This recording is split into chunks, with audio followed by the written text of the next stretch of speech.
everybody. This is Howard from 90 Second Beer Review. It's the holidays, and so we're all spending time with our families.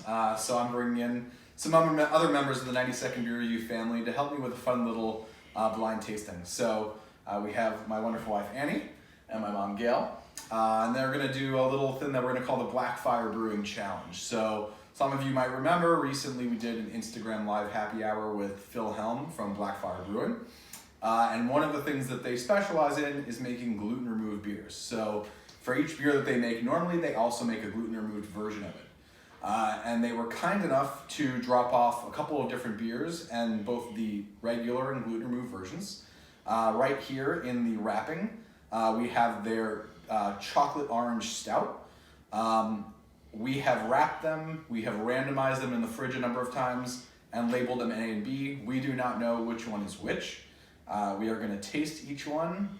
We're going to talk a little bit about what we're tasting, and we're going to see if we can guess correctly which one is the gluten-removed one and which one is the normal one. So Annie's going to get us started by pouring A, and we will give this one a little taste. I was also lucky enough to get to wrap the cans. Yes. So. Annie is quite handy with the gift wrapping, so she wrapped the cans for us. How much of this did I pour? That's perfect. The paper sliding off the can a little bit. And just as a reminder, everybody, so all of these beers, Blackfire starts with the same boil, and then when they get to the yeast pitch, they split it off into two fermenters. One gets the normal yeast pitch, the other one gets the yeast pitch with the enzyme that breaks down gluten. So this is test A. Definitely get some chocolate and orange. Yes, very nice. Has a nice thick head on it. Mm-hmm. Lacing, right? That's what that's called. Yep, some good lacing. Nice flavor. It's got like a medium plus body. Coats your tongue nicely. There's a little bit of almost like a bittersweet chocolate. Yes, definitely. A little bit of orange flavor, but it's not overwhelming, which is good. Yeah. I like it. It's really good. All right, so I'm gonna leave a little bit in case I need to go back and taste again. And now my mom is gonna pour test subject B for us, and we'll see if we can taste the difference. I'm very curious to see if there's any discernible difference. Phil on the happy hour talked about the fact that a lot of times when he was still homebrewing, would serve the gluten-free or gluten-removed versions of these beers to his friends, and they would not be able to tell the difference. So this one's foaming up a little bit more, but that could just be due to the way it was pouring, or one of the cans, I guess, could have gotten shaken a little bit more, but... I feel like the head is a little lighter in color, maybe, but it's very similar. It's not sticking to the glass in the same way as the other one. It's like not It's a little more orange. Yeah. I might be lying. I'm getting more orange and a little less chocolate. Yeah, I'm not smelling the chocolate.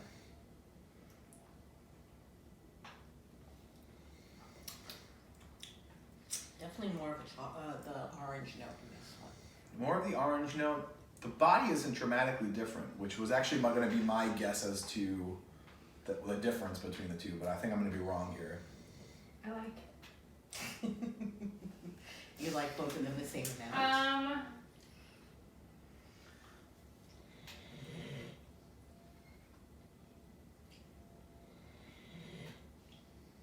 They taste really similar to me. Which is this. bravo to Phil and Shannon. I think I can't even make a judgment as to which one I like better.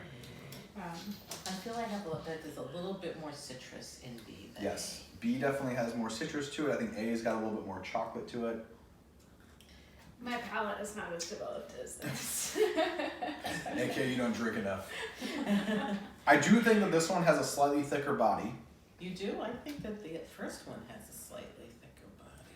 Again, I mean it's pretty darn close. This is pretty impressive. So yeah, really. Does everybody feel like they have a guess as to which one is the gluten-removed version?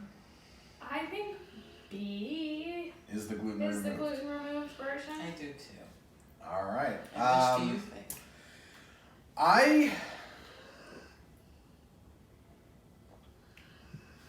I'm mainly going off of the thickness of the body.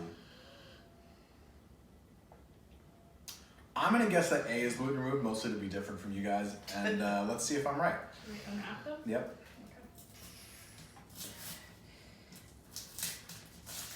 And it looks like my mom and Annie were correct. A is the gluten version of it. They also have this really cool dragon situation going on in their logo. So. Compliments to Shannon, who came up with the design on this one. So, as you can see, B was the gluten removed. It's got this little orange tab at the top that says crafted to remove gluten. As a reminder from the discussion we had during the happy hour, removing the gluten doesn't mean that all gluten is out of the beer, so people with celiac or more severe intolerances should still be careful. People in general should be careful, but it is, based on the testing that Phil and Shannon have done, it is at a much lower part per million. So for people with gluten intolerances, it should hopefully be an option for them. Good job. Yes, cheers, cheers, Phil and Shannon. Love that this is something that's now available to people in the triangle, especially those with gluten intolerances.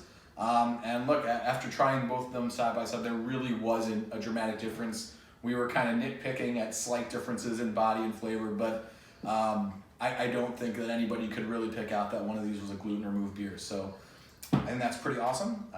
Thank you both for helping with this, and congratulations on getting it right. That's it for today's Blackfire Brewing Challenge. Tune in and check out more great 90-second review content. Happy holidays. Cheers. Happy Cheers. holidays.